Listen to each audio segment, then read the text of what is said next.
যে দেশের সঙ্গে একসময় রক্তক্ষয়ী যুদ্ধ হয়েছিল সেই দেশই আজ বাংলাদেশের পাইলট ও নৌ কর্মকর্তাদের আধুনিক যুদ্ধের কৌশল শেখাচ্ছে।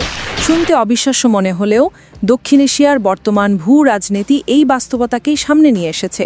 ১৯৭১-এর পর প্রথমবারের মতো বাংলাদেশ তার পাইলট, টেকনিশিয়ান এবং নৌবাহিনীর উচ্চ পর্যায়ের কর্মকর্তাদের পাকিস্তানের সামরিক ঘাঁটিতে পাঠাচ্ছে উন্নত প্রশিক্ষণের জন্য। আর এই ঘটনাই এখন পুরো অঞ্চলের কৌশলগত আলোচনা ও বিতর্কের কেন্দ্রবিন্দু। বাংলাদেশ নৌবাহিনীর চট্টগ্রাম নৌ অঞ্চল কমান্ডার সম্প্রতি পাকিস্তানে গিয়ে অংশ নিয়েছেন প্রথম আনুষ্ঠানিক নেভি টু নেভি স্টাফ টকে। পাকিস্তানের পুরো সফরের ব্যয় বহন করেছে, যা স্পষ্ট বার্তা দেয় দুই দেশের নৌবাহিনীর সহযোগিতা নতুন এক পর্যায়ে প্রবেশ করছে। এতে আলোচনার কেন্দ্রবিন্দুতে ছিল উপকূলীয় নিরাপত্তা, প্রযুক্তি বিনিময়, যৌথ প্রশিক্ষণ এবং সম্ভাব্য প্রতিরক্ষা চুক্তি। বাংলাদেশের নৌবাহিনী আগে থেকেই যুক্তরাষ্ট্র, জাপান, দক্ষিণ কোরিয়া, ভারত এবং মায়ানমারের সঙ্গে এমন স্টাফ স্টক করে আসছে, কিন্তু পাকিস্তানেতে যুক্ত হওয়া দক্ষিণ এশিয়ার কৌশলগত মানচিত্রে একটি নতুন পরিবর্তন। এদিকে আরও বড় খবর এসেছে বিমান বাহিনী থেকে। দুবাই এয়ার শোতে বাংলাদেশ বিমান বাহিনীর প্রধান হাসান মাহমুদ খান ও পাকিস্তান বিমান বাহিনী প্রধান জহির আহমদ সিদ্দিকির মধ্যে এক বৈঠকে সিদ্ধান্ত হয় বাংলাদেশ তার পাইলট, ইঞ্জিনিয়ার এবং টেকনিক্যাল ক্রুদের পাকিস্তানে পাঠাবে ফাইটার কনভার্সন, আকাশযুদ্ধ কৌশল এবং বিমান রক্ষণাবেক্ষণ সংক্রান্ত বিশেষ প্রশিক্ষণের জন্য। ১৯৭১ পরবর্তী সময়ে এই প্রথম বাংলাদেশ আনুষ্ঠানিকভাবে পাকিস্তানের কাছে সামরিক প্রশিক্ষণ নিচ্ছে। পাকিস্তান বিশ্বের অন্যতম অভিজ্ঞ এয়ারফোর্সগুলোর মধ্যে একটি। তারা F-16, মিরাজ 3 এর মতো ফাইটার জেট বহু বছর ধরে পরিচালনা করছে এবং নিয়মিত চীন, তুরস্ক, কাতার, সৌদি আরবের সঙ্গে আকাশযুদ্ধ মহড়ায় অংশ নিচ্ছে। এই অভিজ্ঞতা থেকে বাংলাদেশের পাইলটরা লাভবান হবে, এটা বিশ্লেষকদের মতে নিশ্চিত। বিশেষ করে light weight fighter operation, dog fight tactics, air interception, এই ক্ষেত্রগুলোতে পাকিস্তানের দক্ষতা আন্তর্জাতিকভাবে স্বীকৃত। বাংলাদেশ এখন 4.5 জেনারেশন ফাইটার বিমান কেনার পরিকল্পনা করছে। এর আগে চীন, যুক্তরাজ্য, ফ্রান্স এবং তুরস্কের বিমান বিবেচনায় ছিল।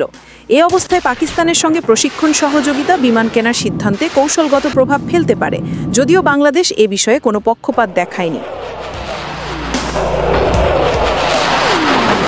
নৌবাহিনীর সম্ভাব্য সহযোগিতা নিয়েও আলোচনার গুরুত্ব কম নয়।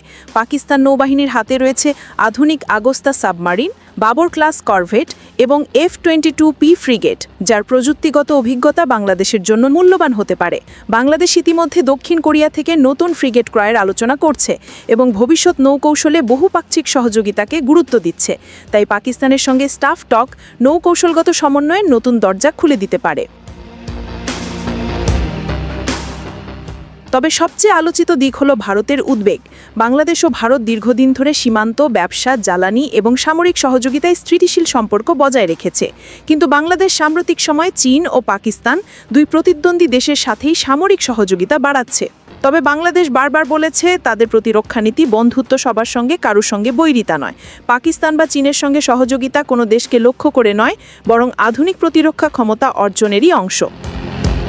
বাংলাদেশের লাভ হতো তো কম নয়। প্রথমত, পাকিস্তানের সঙ্গে প্রশিক্ষণ গ্রহণ সাশ্রয়ী ও কার্যকর। দ্বিতীয়ত, দক্ষিণ এশিয়ার অভিজ্ঞ পাইলটদের কাছ থেকে কৌশল শেখা বাংলাদেশ বিমান বাহিনীকে আরও দক্ষ করে তুলবে। তৃতীয়ত, কৌশলগত বহুমুখিতা তৈরি হবে। আর চতুর্থত, নৌবাহিনী ও বিমান বাহিনী উভয় ক্ষেত্রেই প্রশিক্ষণ সম্প্রসারণ দেশের সামরিক আধুনিকায়নে বড় ভূমিকা রাখবে। সব মিললে বাংলাদেশের সামরিক কৌশল আজ বহুমুখী, সমন্বিত ও আধুনিক হচ্ছে। ইতিহাসের এক কঠিন অধ্যায় পেরিয়ে পাকিস্তানের সঙ্গে আজ যখন বাংলাদেশ এমন সহযোগিতা এগোচ্ছে, তা নিঃসন্দেহে সময়ের পরিবর্তনের প্রতীক। ১৯৭১ সালের পর যে দেশটি ইতিহাসের এক বড় প্রতিপক্ষ ছিল, সেই দেশই আজ বাংলাদেশের পাইলটদের আকাশযুদ্ধ শেখাচ্ছে, নৌ কর্মকর্তাদের কৌশলগত প্রশিক্ষণ দিচ্ছে। এটিই দক্ষিণ এশিয়ার সবচেয়ে চমকপ্রদ ও বাস্তব কৌশলগত রূপান্তর। পরিবর্তনকে যে দেশ সঠিকভাবে কাজে লাগাতে পারে, সেই ভবিষ্যতে শক্তিশালী হয়। বাংলাদেশ সেই পথেই এগোচ্ছে, নিরপেক্ষ, শান্তিপূর্ণ কিন্তু দৃঢ়ভাবে।